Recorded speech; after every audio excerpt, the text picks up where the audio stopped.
Good will ജംഗ്ഷൻ്റെ മറ്റൊരു വീഡിയോയിലേക്ക് സ്വാഗതം. നിങ്ങൾ ആദ്യമായിട്ടാണ് ചാനൽ കാണുന്നതെങ്കിൽ സബ്സ്ക്രൈബ് ചെയ്യുക, അടുത്തുള്ള ബെൽ ബട്ടൺ ക്ലിക്ക് ചെയ്യുക. നിങ്ങൾക്ക് ഉപകാരപ്രദമാകുന്നുണ്ടെങ്കിൽ മറ്റുള്ളവരിലേക്കും ഷെയർ ചെയ്യുക. Calicut university first semester BCom managerial എക്കണോമിക്സിൻ്റെ സെക്കൻഡ് പാർട്ടാണ് നമ്മൾ ഈ ഒരു വീഡിയോയിൽ ഡിസ്കസ് ചെയ്യുന്നത്. നമ്മൾ കഴിഞ്ഞ പാർട്ടിൽ മൈക്രോ ഇക്കണോമിക്സും മാക്രോ ഇക്കണോമിക്സും തമ്മിലുള്ള ഡിഫറൻസാണ് അവസാനമായി പറഞ്ഞു നിർത്തിയത്. അടുത്ത ടോപ്പിക് എന്ന് പറഞ്ഞിട്ടുണ്ടെങ്കിൽ മാനേജീരിയൽ എക്കണോമിക്സ് ആണ്. നമ്മൾ ഈ സബ്ജക്റ്റിൽ നമ്മൾ പഠിക്കുന്ന മാനേജീരിയൽ എക്കണോമിക്സിനെ കുറിച്ചാണ്. എന്തായാലും ഷുവറായിട്ട് ചോദിക്കാത്തൊരു ക്വസ്റ്റനാണ് ഡിഫൈൻ മാനേജീരിയൽ എക്കണോമിക്സ്. അപ്പോൾ കുറച്ചും കൂടി സിമ്പിളായിട്ടൊരു ഡെഫിനിഷനാണ് നമ്മൾ ഇന്ന് ഡിസ്കസ് ചെയ്യുന്നത്. അതായത് അക്കോർഡിംഗ് ടു സ്പെൻസർ സെഗൽമാൻ പറഞ്ഞ ഡെഫിനിഷനാണ് നമ്മൾ ഡിഫൈൻ ചെയ്യുന്നത്. Managerial economics is the integration of economic theory with the business practices for the purpose of facilitating decision making and forward planning by management. ഈ ഒരു ഡെഫിനിഷൻ എല്ലാവരും പഠിച്ചു വയ്ക്കുക. അതായത് മാനേജറിയൽ എക്കണോമിക്സ് എന്ന് പറഞ്ഞിട്ടുണ്ടെങ്കിൽ എക്കണോമിക് തിയറി ബിസിനസ് പ്രാക്ടീസിൽ നമ്മൾ ഇൻ്റഗ്രേറ്റ് ചെയ്യുന്ന ഡിസിഷൻ മേക്കിങ്ങിന് വേണ്ടിയിട്ട്, ബിസിനസ്സിൽ തീരുമാനങ്ങൾ ഡിസിഷനൊക്കെ എടുക്കാൻ വേണ്ടിയിട്ട് ബിസിനസ്സിൽ നമ്മൾ എന്ത് ചെയ്യുന്നു, എക്കണോമിക് തിയറീസ് ഇൻ്റഗ്രേറ്റ് ചെയ്യുന്നു. അതിനെയാണ് നമ്മൾ മാനേജീരിയൽ എക്കണോമിക്സ് എന്ന് പറയുക. മാനേജീരിയൽ എക്കണോമിക്സിന് പല പേരുകളുണ്ട്. ബിസിനസ് എക്കണോമിക്സ് നമ്മൾ പറയും അല്ലേ, ബിസിനസ് എക്കണോമിക്സ് എന്ന് വേണമെങ്കിൽ അതിനെ പറയാം. കാരണം ബിസിനസ്സിൽ ഉപയോഗിക്കുന്ന ഒരു എക്കണോമിക്സ് ഡിസിഷൻ മേക്കിങ്ങിന് വേണ്ടിയിട്ടും അതുപോലെ തന്നെ മാനേജ്മെൻറ്റിന് വേണ്ടിയിട്ടും പ്ലാനിങ്, അതായത് ഫോർവേഡ് പ്ലാനിങ്ങിനൊക്കെ വേണ്ടിയിട്ട് നമ്മൾ എന്ത് ചെയ്യുന്നുണ്ട്, ബിസിനസ്സിൽ മാനേജറിയൽ എക്കണോമിക്സ് ഉപയോഗിക്കുന്നുണ്ട്. അതുകൊണ്ട് തന്നെ നമുക്കതിനെ അപ്ലൈഡ് എക്കണോമിക്സ് എന്നും ബിസിനസ് എക്കണോമിക്സ് എന്നും അങ്ങനെ പല പേരുകളിൽ നമുക്കത് അറിയപ്പെടാം. അപ്പോൾ മാനേജറിയൽ എക്കണോമിക്സിൻ്റെ ഡെഫിനിഷൻ ചോദിക്കുകയാണെങ്കിൽ പറയാം, it is the integration of economic theory with business practices for the purpose of facilitating decision making and forward planning by management. Next managerial എക്കണോമിക്സിൻ്റെ ക്യാരക്ടറിസ്റ്റിക്സ് അല്ലെങ്കിൽ നേച്ചറാണ്. അത് മൈക്രോ ഇക്കണോമിക്സ് ആണ്. മൈക്രോ എന്ന് പറഞ്ഞാൽ നമുക്കറിയാം സ്മോൾ ആണ് അല്ലേ. അപ്പോൾ studies the problem of A particular business unit. ഒരു ബിസിനസ് യൂണിറ്റിൻ്റെ പ്രോബ്ലം മാത്രം സ്റ്റഡി ചെയ്യുകയാണ് നമ്മൾ മാനേജീരിയൽ എക്കണോമിക്സിൽ ചെയ്യുന്നത്. അതുകൊണ്ട് തന്നെ നമുക്ക് ആ ഒരു ഇൻഡിവിജ്വൽ യൂണിറ്റ് ആയതുകൊണ്ട് ഇത് മൈക്രോ ഇക്കണോമിക്സ് നേച്ചറാണ്. അപ്പോൾ ഒന്നാമത്തെ മാനേജീരിയൽ എക്കണോമിക്സിൻ്റെ സവിശേഷതയാണ് ഇറ്റ് ഈസ് മൈക്രോ എക്കണോമിക്സ്. രണ്ട്, നോർമേറ്റീവ് സയൻസ് ആണ്. It is A normative science. എന്താ നോർമേറ്റീവ് സയൻസ് പറഞ്ഞാൽ it seeks what is good and what is bad. It is concern with what management should do under particular circumstances, determine the goals of enterprise. നമുക്കറിയാം എക്കണോമിക്സിൽ positive economics ഉണ്ട്, normative economics ഉണ്ട്. ഇതൊരു normative science ആണ്. Normative science പറഞ്ഞാൽ എന്താണ് നല്ലത് അതുപോലെ എന്താണ് ബാഡായിട്ടുള്ളത് എന്നൊക്കെ നമുക്ക് അറിയാവുന്നത് മാനേജറിയൽ എക്കണോമിക്സിൻ്റെ ഹെൽപ്പോട് കൂടിയിട്ടാണ്. അതുകൊണ്ട് മാനേജറിയൽ എക്കണോമിക്സിൻ്റെ മറ്റൊരു ക്യാരക്ടറിസ്റ്റിക്സ് ആണ് നോർമേറ്റീവ് സയൻസ്. മൂന്ന്, പ്രഗ്മാറ്റിക് ആണ്.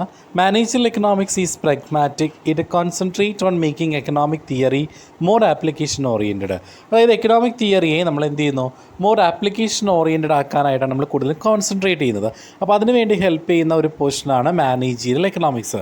അതായത് മാനേജറിയൽ എക്കണോമിക്സിൻ്റെ ഹെൽപ്പോട് കൂടിയിട്ട് നമുക്കതിനെ ആപ്ലിക്കേഷൻ ഓറിയൻറ്റഡ് ആക്കാനായിട്ട് നമുക്ക് പറ്റും.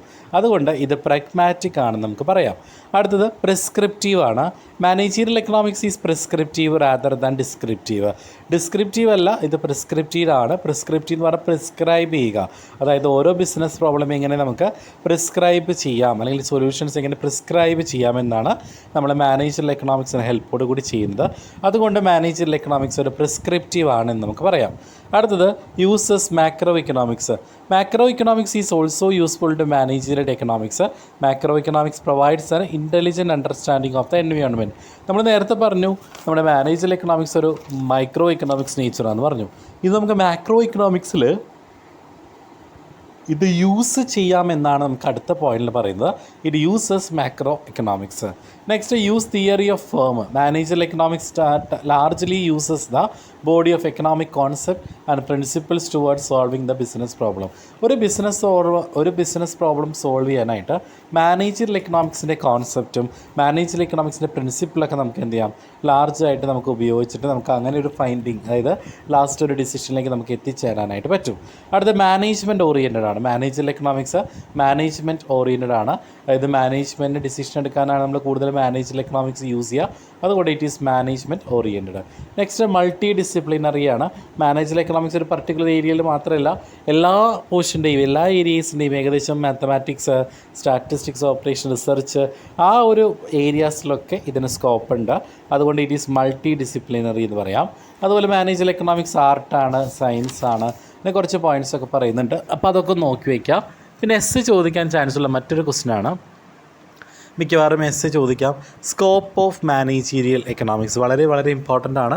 എല്ലാവരും പഠിച്ചു വയ്ക്കുക. 10 മാർക്ക് ക്വസ്റ്റ്യൻ ആയിട്ട് ചോദിക്കാം. What are the scope of managerial economics? ഒന്ന് ഡിമാൻഡ് അനാലിസിസ് ആൻഡ് ഫോർകാസ്റ്റിംഗ് ആണ്. അപ്പോൾ ഡിമാൻഡ് അനാലിസിസ് ആൻഡ് ഫോർകാസ്റ്റിംഗിൽ പറയുന്നത് goods are produced to be sold in the market. അതായത് ഗുഡ്സ് പ്രൊഡ്യൂസ് ചെയ്ത് കഴിഞ്ഞാൽ നമ്മൾ എന്ത് ചെയ്യുന്നു? മാർക്കറ്റിൽ സോൾഡ് ചെയ്യുന്നു. The value of production depends upon demand. Therefore the management analyses demand and takes decision on the basis of the analysis. For analysing demand management applies demand theory. അതായത് ഇപ്പോൾ ഡിമാൻഡിനെ കുറിച്ച് നിങ്ങൾക്ക് എന്തെങ്കിലും എഴുതണമെങ്കിൽ നമുക്ക് പറഞ്ഞു ഡിമാൻഡ് അനാലിസിസിലും ഫോർകാസ്റ്റിങ്ങിലൊക്കെ നമുക്ക് മാനേജൽ എക്കണോമിക്സ് യൂസ് ചെയ്യാം. മാനേജൽ എക്കണോമിക്സിൻ്റെ ഒരു സ്കോപ്പാണ് ഡിമാൻഡ് അനാലിസിസും ഫോർകാസ്റ്റിങ്ങും. അതുകൊണ്ട് തന്നെ ഡിമാൻഡ് നമുക്ക് കണ്ടുപിടിക്കാനും അതുപോലെ തന്നെ അത് അനലൈസ് ചെയ്യാനും അതിൽ എങ്ങനെയാണ് ഡിമാൻഡ് തിയറി അപ്ലൈ ചെയ്യേണ്ടത് എന്നുള്ള കാര്യങ്ങൾക്കൊക്കെ മാനേജൽ എക്കണോമിക്സ് നമുക്ക് യൂസബിൾ ആണ്. അത് രണ്ടാമത്തെ സ്കോപ്പാണ് cost and production analysis. The limited resource must be utilised in such a way as to obtain maximum output. അല്ലേ, നമ്മുടെ കയ്യിലുള്ള ലിമിറ്റഡ് റിസോഴ്സുകൾ നമ്മൾ മാക്സിമം ഔട്ട്പുട്ട് ഉണ്ടാക്കാനായിട്ട് നമ്മൾ യൂട്ടിലൈസ് ചെയ്യണം, മിനിമം കോസ്റ്റോട് കൂടിയിട്ട്. ഫോർ ടേക്കിംഗ് സച്ച് ഡിസിഷൻ, ഇങ്ങനെയുള്ള തീരുമാനങ്ങൾ എടുക്കാനായിട്ട് നമുക്ക് പ്രൊഡക്ഷനും കോസ്റ്റും നമുക്ക് അനലൈസ് ചെയ്യുക എന്നുള്ളത് വളരെയധികം ഇമ്പോർട്ടൻ്റ് ആണ്. അപ്പോൾ അത് അനലൈസ് ചെയ്യാനായിട്ട് നമ്മൾ മാനേജറിയൽ എക്കണോമിക്സ് നമ്മളെ ഹെൽപ്പ് ചെയ്യും. അതായത് ഏതൊരു ഓർഗനൈസേഷനും കയ്യിലുള്ള റിസോഴ്സിനെ പരമാവധി ഉപയോഗപ്പെടുത്തിയിട്ട് കോസ്റ്റ് കുറച്ചുകൊണ്ട് എങ്ങനെ മാക്സിമം ഔട്ട്പുട്ട് ഉണ്ടാക്കാമെന്നാണ് നോക്കുക. ഇവിടെ അങ്ങനെ തന്നെയാണ് ചെയ്യുന്നത്. അപ്പോൾ അങ്ങനെ ചെയ്യാനായിട്ട് നമ്മൾ എന്ത് ഹെൽപ്പ് ചെയ്യുന്നുണ്ട്? മാനേജറിയൽ എക്കണോമിക്സ് ഹെൽപ്പ് ചെയ്യുന്നുണ്ട്.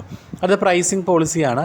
പ്രൈസിങ് പോളിസി എന്ന് പറഞ്ഞിട്ടുണ്ടെങ്കിൽ മാർക്കറ്റ് കണ്ടീഷൻസ് ഡിപ്പെൻഡ് ചെയ്തുകൊണ്ട് ഒരു പ്രൊഡക്റ്റിൻ്റെ പ്രൈസ് ഫിക്സ് ചെയ്യുക. അല്ലേ, പ്രൈസ് പല രീതിയിൽ നമുക്ക് ഫിക്സ് ചെയ്യാം. മാർക്കറ്റ് കണ്ടീഷൻസ് നോക്കാം, പ്രൈസ് ഡിറ്റർമിനേഷൻ നോക്കാം, പ്രൈസിങ് മെത്തേഡ്സ് ഒരുപാടുണ്ട്. അതുപോലെ തന്നെ പ്രൈസിങ് ഫോർകാസ്റ്റിംഗ് ഒക്കെ വരുന്നുണ്ട്. അപ്പോൾ ഇതിനൊക്കെ വേണ്ടിയിട്ട് നമുക്ക് എന്ത് ചെയ്യാം? നമ്മുടെ മാനേജറിയൽ എക്കണോമിക്സ് നമുക്ക് യൂസബിൾ ആണ്. അപ്പോൾ പ്രൈസിങ് പോളിസീസിൽ ഒരുപാട് പങ്ക് വഹിക്കുന്നുണ്ട് എന്ത്? Managerial economics. അത് സ്റ്റഡി ഓഫ് മാർക്കറ്റാണ്. നമുക്കറിയാം മാർക്കറ്റ് എന്ന് പറഞ്ഞാൽ പല ക്ലാസിഫിക്കേഷൻ ഓഫ് മാർക്കറ്റ് ഉണ്ട്. അല്ലേ, മാർക്കറ്റിൽ പെർഫെക്റ്റ് കോമ്പറ്റീഷൻ ഉണ്ട്, അങ്ങനെ ഒരുപാട് മാർക്കറ്റ് ഉണ്ട്. നമ്മളൊരു പ്രൊഡക്റ്റ് മാർക്കറ്റിലേക്ക് ഇറക്കുമ്പോൾ അതിനെക്കുറിച്ച് സ്റ്റഡി ചെയ്യാനും എങ്ങനെയാണ് മാക്സിമം സെയിൽ ഉണ്ടാക്കാൻ പറ്റുക എന്നുള്ള കാര്യങ്ങൾക്കൊക്കെ നമുക്ക് മാനേജറിയൽ എക്കണോമിക്സ് നമ്മളെ ഹെൽപ്പ് ചെയ്യുന്നു. അഞ്ചാമത്തെ പ്രോഫിറ്റ് മാനേജ്മെൻറ്റ് ആണ്. Main motive of business enterprise is to earn a profit. നമുക്കറിയാം ഏതൊരു ബിസിനസ്സിൻ്റെയും മെയിനായിട്ടുള്ള ലക്ഷ്യം ലാഭം ഉണ്ടാക്കുക എന്നുള്ളതാണല്ലേ. Profit planning and measurement becomes very difficult. Profit plan ചെയ്യുക, എത്ര പ്രോഫിറ്റ് കിട്ടി എന്നുള്ളത് കണ്ടുപിടിക്കാൻ വളരെ ബുദ്ധിമുട്ടാണ്. ഹൗവർ, എന്നിരുന്നാലും profit theory will guide in the measurement and management of profit to be large extent. അതായത് ഈ ഒരു മാനേജ്മെൻറ്റ് തിയറീസൊക്കെ നമുക്ക് ഉപയോഗിച്ചുകൊണ്ട് പ്രോഫിറ്റ് വർക്കൗട്ട് ചെയ്യാനും അതുപോലെ പ്രോഫിറ്റ് മെഷർ ചെയ്യാനൊക്കെ നമുക്ക് സാധിക്കും. അപ്പോൾ പ്രോഫിറ്റ് മാനേജ്മെൻറ്റ് എന്ന് പറയുന്നത് മാനേജറിയൽ എക്കണോമിക്സിൻ്റെ വളരെ ഇമ്പോർട്ടൻ്റ് ആയിട്ടുള്ള ഒരു ഏരിയ തന്നെയാണ്. അടുത്താണ് capital budgeting. Capital is the foundation of business. ഏതൊരു ബിസിനസ്സിൻ്റെയും ഫൗണ്ടേഷൻ, അടിത്തറ എന്ന് പറയുന്നത് ക്യാപിറ്റലാണ്. ക്യാപിറ്റൽ ഇല്ലാതെ ഒരിക്കലും ബിസിനസ് സ്റ്റാർട്ട് ചെയ്യാൻ പറ്റില്ല. Like all other inputs capital is also A scarce factor. അല്ലേ, മറ്റുള്ള ഇൻപുട്ട് പോലെ തന്നെ ഈ ക്യാപിറ്റൽ എന്ന് പറയുന്ന ഒരു സ്കേഴ്സ് ഫാക്ടറാണ്, പെട്ടെന്ന് തീർന്നു പോകുന്നതാണ്. അതുകൊണ്ട് വളരെ എക്സ്പെൻസീവാണ്. അപ്പോൾ ഇത് നല്ല രീതിയിൽ എഫിഷ്യൻ്റായിട്ട് നമ്മൾ യൂട്ടിലൈസ് ചെയ്യണം. അപ്പോൾ അതിനുവേണ്ടി നമ്മളെ മാനേജറിയൽ എക്കണോമിക്സ് ഹെൽപ്പ് ചെയ്യുന്നു. അപ്പോൾ അടുത്ത സ്കോപ്പാണ് ക്യാപിറ്റൽ ബഡ്ജറ്റിംഗ്. അടുത്താണ് ഇൻവെൻട്രി മാനേജ്മെൻറ്റ്. ഇൻവെൻട്രി മാനേജ്മെൻറ്റ് എന്ന് പറയുന്നത് firm should always keep an ideal quantity of stock. എല്ലാ ഫേമുകളും മസ്റ്റായിട്ടും അവിടെ വേണ്ട optimal level of quantity of material എപ്പോഴും കീപ്പ് ചെയ്തിട്ടുണ്ടാവണം. Stock is too much. Stock ഒരുപാടായി കഴിഞ്ഞിട്ടുണ്ടെങ്കിൽ ബുദ്ധിമുട്ടാണ്. അല്ലേ, അതുപോലെ സ്റ്റോക്ക് അധികം കുറയാനും പാടില്ല. അപ്പോൾ അതുകൊണ്ട് ഒപ്റ്റിമൽ ആയിരിക്കണം. ഒപ്റ്റിമൽ എന്ന് പറഞ്ഞിട്ടുണ്ടെങ്കിൽ ഒരു നമുക്ക് സാറ്റിസ്ഫാക്ഷൻ കിട്ടുന്ന, അധികം കൂടാനും പാടില്ല, അധികം കുറയാനും പാടില്ല. അപ്പോൾ അതൊക്കെ കണ്ടുപിടിക്കാനായിട്ട് നമ്മുടെ മാനേജറിയൽ എക്കണോമിക്സ് ഹെൽപ്പ് ചെയ്യുന്നു. പിന്നെ ബിസിനസ് സൈക്കിൾ, നമുക്കറിയാം ബിസിനസ്സിൽ മെയിനായിട്ട് വരുന്ന 4 സിറ്റുവേഷൻസ് ആണ്, 4 സ്റ്റേജസ് ആണ്. ഒന്ന് ബൂം സിറ്റുവേഷൻ. ബൂം എന്ന് പറഞ്ഞാൽ പ്രോസ്പെരിറ്റി സിറ്റുവേഷനാണ്. പിന്നെ റിസഷൻ, കുറഞ്ഞു വരുന്ന അവസ്ഥ. അതായത് ബൂം സിറ്റുവേഷൻ ഇങ്ങനെ കുറഞ്ഞു വരുന്ന അവസ്ഥയാണ് റിസഷൻ. ഏറ്റവും താഴേക്ക് എത്തുമ്പോൾ എന്തായി മാറുന്നു? ഡിപ്രഷനായി മാറുന്നു. അതിൽ നിന്ന് കരകയറി വരുന്നൊരു സ്റ്റേജാണ് റിക്കവറി സ്റ്റേജ്. ബിസിനസ് സൈക്കിളിനെ കുറിച്ച് അല്ലെങ്കിൽ ബിസിനസ്സിൽ ഉണ്ടാകുന്ന ഈ ഫ്ലക്ച്വേഷൻസൊക്കെ മാനേജറിയൽ എക്കണോമിക്സിൻ്റെ ഹെൽപ്പോട് കൂടി നമുക്ക് സോൾവ് ചെയ്യാനായിട്ട് പറ്റും. അപ്പോൾ നിങ്ങൾ എന്തായാലും മസ്റ്റായിട്ടും ആ ഒരു ഫിഗർ വരച്ച് വയ്ക്കുക. ബിസിനസ് സൈക്കിളിൻ്റെ സ്കോപ്പ് ചോദിക്കും, ബിസിനസ് സൈക്കിൾ എഴുതുന്നുണ്ടെങ്കിൽ നിങ്ങൾ ആ ഫിഗർ ഒന്ന് വരച്ച് വയ്ക്കുക. ലാസ്റ്റ് പോയിൻ്റാണ് സ്ട്രാറ്റജിക് പ്ലാനിങ്. സ്ട്രാറ്റജിക് പ്ലാനിംഗ് എന്ന് പറഞ്ഞാൽ managerial economics provides A frame work in which long term decisions can be made. Long ടൈമിലേക്ക് ഡിസിഷൻ എടുക്കണമെങ്കിൽ അതിനൊരു ഫ്രെയിം വർക്ക് വേണം. ആ ഫ്രെയിം വർക്ക് ഫോം ചെയ്യാൻ നമ്മൾ മാനേജറൽ എക്കണോമിക്സ് ഹെൽപ്പ് ചെയ്യുന്നു. അപ്പോൾ ഇതൊക്കെയാണ് മാനേജറൽ എക്കണോമിക്സിൻ്റെ സ്കോപ്പ്. വളരെ ഇമ്പോർട്ടൻ്റ് ആണ്. അപ്പോൾ സ്കോപ്പ് ചോദിക്കുകയാണെങ്കിൽ ആദ്യം മാനേജറൽ എക്കണോമിക്സിൻ്റെ ഡെഫിനിഷൻ എഴുതിയിട്ട് സ്കോപ്പ് എഴുതാനായിട്ട് ശ്രദ്ധിക്കുക കേട്ടോ. അടുത്ത ഒബ്ജക്റ്റീവ്സ് ഓഫ് മാനേജറൽ എക്കണോമിക്സ് ആണ്. മാനേജറൽ എക്കണോമിക്സിൻ്റെ ഒബ്ജക്റ്റീവ്സ് ഒന്ന് ഇൻ്റഗ്രേറ്റ് എക്കണോമിക് തിയറി അല്ലേ. എക്കണോമിക് തിയറി ബിസിനസ് പ്രാക്ടീസുമായിട്ട് ഇൻ്റഗ്രേറ്റ് ചെയ്യുന്നു. 2 economic concept and practice solve business problem. Economic പ്രിൻസിപ്പിൾസും എക്കണോമിക് കോൺസെപ്റ്റൊക്കെ നമുക്ക് ഉപയോഗിച്ച് ബിസിനസ് പ്രോബ്ലംസ് ഒക്കെ സോൾവ് ചെയ്യാനായിട്ട് പറ്റും. 3 to employ the most modern instruments and tools to solve a business problem. ഒരു ബിസിനസ് പ്രോബ്ലം സോൾവ് ചെയ്യാനായിട്ട് ഏറ്റവും ലേറ്റസ്റ്റ് ആയിട്ടുള്ള ഏറ്റവും മോഡേൺ ആയിട്ടുള്ള ഇൻസ്ട്രുമെൻറ്റും മോഡേൺ ആയിട്ടുള്ള കാര്യങ്ങൾ ടൂൾസ് ഉപയോഗിച്ചുകൊണ്ടാണ് നമ്മൾ പ്രോബ്ലം സോൾവ് ചെയ്യുന്നത്. To allocate the scarce resources in the optimal manner. ദുർലഭമായ വിഭവങ്ങളെ എങ്ങനെയാണ് ഒപ്റ്റിമം രീതിയിൽ നമ്മൾ ഡിവൈഡ് ചെയ്ത് കൊടുക്കുക എന്നുള്ളതിന് നമ്മളെ ഹെൽപ്പ് ചെയ്യുന്നത് മാനേജറിയൽ എക്കണോമിക്സ് ആണ്. അതുപോലെ തന്നെ മൊത്തം ഫേമിൻ്റെ development around development of a firm, ഒരു ഫേമിൻ്റെ അറൗണ്ട് ഡെവലപ്മെൻറ്റിന് വേണ്ടിയിട്ടും നമ്മളെ മാനേജറിയൽ എക്കണോമിക്സ് ഹെൽപ്പ് ചെയ്യുന്നു. ഇത് minimise risk and uncertainty. Managerial economics റിസ്ക്കും അൺസർട്ടനിറ്റി കുറയ്ക്കാനായിട്ട് കാരണമാകുന്നു. അതുപോലെ ഡിമാൻഡും സെയിൽസ് ഫോർകാസ്റ്റിംഗ് ഒക്കെ ഇൻക്രീസ് ചെയ്യാനായിട്ട് കാരണമാകുന്നു. അങ്ങനെ കുറേയധികം പോയിൻറ്റ്സ് പറയുന്നുണ്ട്. ഒബ്ജക്റ്റീവ്സ് എല്ലാവരും പഠിച്ചു വയ്ക്കുക. ഒബ്ജക്റ്റീവ്സ് ഉപയോഗിച്ചുകൊണ്ട് നമുക്ക് യൂസസും എഴുതാവുന്നതേ ഉള്ളൂ. യൂസസും ഇമ്പോർട്ടൻസും അതിലെ പോയിൻറ്റ്സ് തന്നെ കോമൺ ആയിട്ട് വരുന്ന പോയിൻറ്റ്സ് പഠിച്ചു വയ്ക്കുകയാണെങ്കിൽ വളരെ സിമ്പിളായിട്ട് നമുക്ക് അതും എഴുതാനായിട്ട് പറ്റും. അടുത്ത relationship of managerial economics with micro economics ആണ്. നമുക്ക് നെക്സ്റ്റ് വീഡിയോയിൽ ഡിസ്കസ് ചെയ്യാം. അപ്പോൾ അടുത്ത വീഡിയോയോട് കൂടി നമ്മുടെ ഈ ഒരു ചാപ്റ്റർ നമ്മൾ കംപ്ലീറ്റ് ചെയ്യുകയാണ്. അപ്പോൾ എല്ലാവരും ഫീഡ്ബാക്ക് അറിയിക്കുക. Okay, thank you.